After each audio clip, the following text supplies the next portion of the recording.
May sa fourth-year high school student iti BANGUED ABRA may pagarup at dinanog ti principal. Live report ni Bridget Mayor.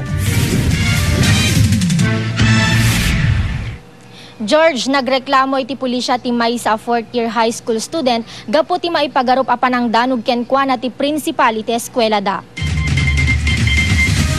Saan na simrek iti eskwela itangal daw ti 10 ket 6 titawen na a fourth-year high school student ani alias Nico. Agalen na ti buksit na nasakit kalpasan na maipagarup a pinarusukan a dinanog ti principal da. Storya ni Nico, pasado alas 10 di kalman, mapanda ko may ti sumaruno a klase da kadua na ti dadumapay nga estudyante. Inrekep na ti tawa ti classroom, ngem na ipigsa na daytoy iso ana ilibag. Eksakto met anakita iso na ti principal ani Jose Bringas. Ditoy kanon a dinanog ti principal ti rusok na itinamindua a daras. Yun, insarak lang di may sakit, naglibag lang ma'am ko, sinitsitan na mo ni Sir Pempen. Nga di jaw nagti Romin. At sana mo pinaminduan ti Roso kun ma'am. Kut nasakit mo't ma'am so nga nagsangsangin takso nga napanakin ti coordinator ni. Nasakit tinakyam ti lola ni Nico anang padakkel ken kwa nagapu tinapasamak. Awan pa'y ti madia record ti ubing manipod nagbasa. Saan kano arumbeng awagas ti panagdisiplina ti inaramid ti principal. Nasakit mo at tinako mga kasi wano na tayo ma'am Roso ka na kwa nakapsut pati naturalesa na natungubing. Kukuno na tayo naman. Nangarudon. Idi metlaing kalman, nagreklamo iti pulisya ni Nico. Agbuteng pay ngaminen dayto asumrek iti eskwela.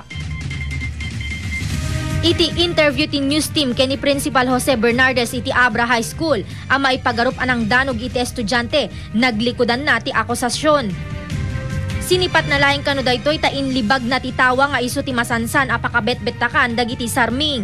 Ke madiri na ma'am ta apa yung kasto ti ramidan na dagiti tawa mi ke iso ti pakaparjan da ma'am digita. So ang nasipat ko ma'am hangko nga dinanog ma'am nasipat ko la iso na ma'am. Nagsasarita kano meten ti pamilya ti estudyante ken ti principal iti opisina idi kalman tapno malawlawagan ti nagbali na problema. Saan met pay anaawa ti DepEd Division Office ti reklamo. George, imunan nga nagsasarita daytoy guardian ken kastameten daytoy principal ken daytoy agreklamong estudyante idi kalman ngem saan nga kontento ti kampo ti biktima ta amangan kano maulit manen ti napasamak. George? Among Bridget, no kakastoy bambanag ket kaslawang man iti diferensya ti panagsipat ken panagdanog gaya.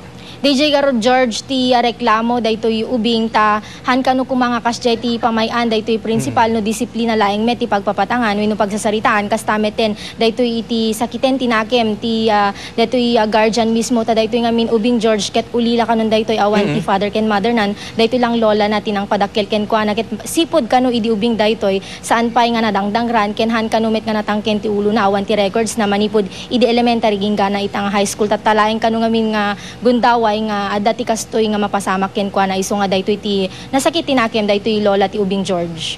So daytoy pinangibagana nga nasipat na ket inamin na nga diniswan na ti ubing. When George inadmitir ti principal mismo iti interview tayo nga nasipat na kano iti buksit na gapu nga rod ka daytoy panakakigtot na idi mangeg na nga nailibag daytoy tawa no sa dinno nga masansan kano ngamin nga dagitoy tawa daket mabetbetak gapu iti pampamayan dagiti estudyante iso nga idi nasiputanan isumet ti panangayab na kadayto yung ubing ken ison ti panang sipat na George ti pungtot nan George. Okay, thank you very much, Bridget Mayor.